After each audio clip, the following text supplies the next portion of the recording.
Historically, it goes back about 5 years when I was a serving policeman with Thames Valley Police, and the death rate amongst motorcyclists then across the Thames Valley area and Bucks County Council area was very high. They were losing about 18 a year just in Bucks.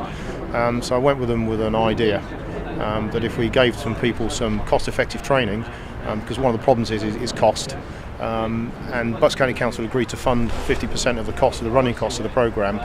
In addition to that, they would advertise and get people on the scheme.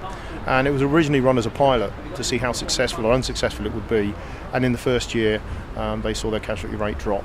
And it's been dropping consistently over the last 5 years till I think last year it was just one rider. One rider too many, but certainly better than the previous years where it's been anything between 14 and 18 a year. This is the third year I've been on it actually. It's really valuable, especially at this sort of time of year, start of the riding season. It's great to brush up a few skills. Is that why you've encouraged your brother to come along on it as well? I mean, what do you think you're going to gain from it today? Well, I mean, I did a direct access course in August, so I haven't been out on my bike that much, so really I'm kind of looking sort of, although I've passed my test, it's kind of that high speed, kind of a lot more sort of skilled riding that I'm looking for. I suppose it's chicken and egg, isn't it? The car users blame the bikes and hate them, and the bike users blame the cars for all the, I mean, who is to blame? A bit of both, I guess, isn't it? Ignorance on either side. Most of the fatalities involving motorcyclists, bikers won't like to know that actually the majority of them are the fault of the rider. But having said that, all these bikers are car drivers. And so when do they start disliking motorcyclists when they get in the bike? I don't think it's a them and us situation, and I think what we need to do is move away from the then and us and a blame culture, and what we need to move it to a culture of what more can I do to avoid. So we need an avoidance culture rather than a blame culture. Basically the morning sort of sat in the classroom going through the theory, bend assessment, looking towards the vanishing point, things like that.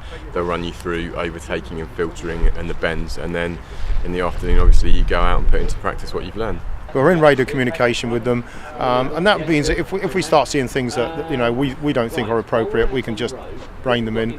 It keeps us in contact in case we get into junctions and the tail rider then doesn't feel under pressure to keep in touch with us. So it's all about safety as well.